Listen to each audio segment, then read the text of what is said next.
2 semaines déjà qu'un bon nombre de jeunes enseignants de la promotion 2015-2016 de l'ENSED, l'ENS, l'INGS et ENI dorment devant la cathédrale Sainte-Marie de Libreville.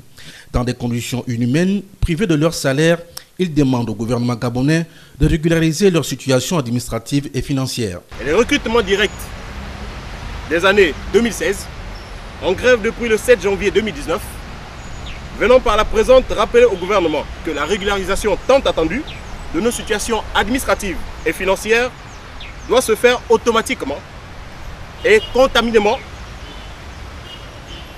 pour éviter une reprise de cours à 2 vitesses. Afin de sauver l'année scolaire fortement perturbée, nous mettons le gouvernement en face de ses responsabilités. De plus, dormant à la cathédrale Sainte-Marie depuis 2 semaines, dans des conditions inhumaines, le gouvernement de la République sera tenu pour seul responsable devant l'urgence de la dégradation des conditions de vie des milliers de pères et mères de famille privés de salaire. Et enfin, devant l'exigence du droit à l'éducation de toute la jeunesse gabonaise. C'est pourquoi nous prenons l'opinion nationale et internationale à témoin.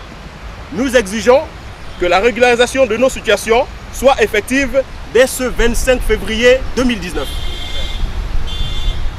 Le cas échéant, nous poserons des actions fortes en vue d'interpeller les institutions nationales et internationales des droits de l'homme. C'est près de 1500 enseignants gabonais qui se retrouvaient dans cette situation de précarité.